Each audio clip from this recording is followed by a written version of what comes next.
তুমি এ সময়? আমি নাই আর তুই নাগর নিয়ে ফুর্তি করছিস। চল ঘরে চল। ছাড়ো দেখি, ছাড়ো বলছি। ও আগের স্বামী নিতাইদা নাকি? আরে এই তোর লজ্জা করে না?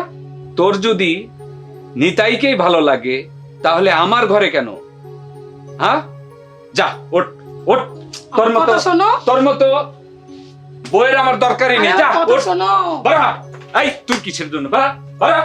তোর মতো চরিত্রহীন মেয়ে আমার দরকার নেই। বের হ।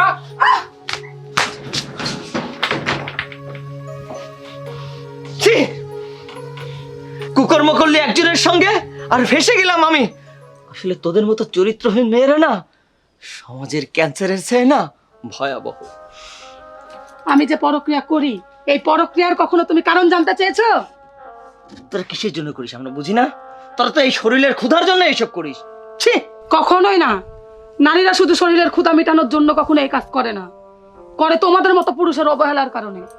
তোমরা তো মেয়েদেরকে মনে করো গৃহপালিত পশু, খাওয়ন দাওয়ন দিয়ে শেষ।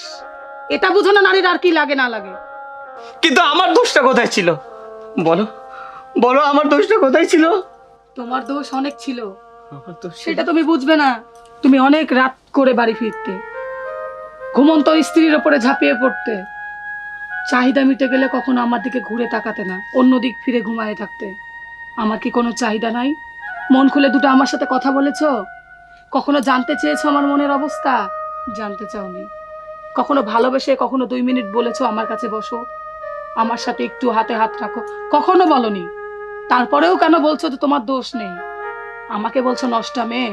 আমি নষ্টা?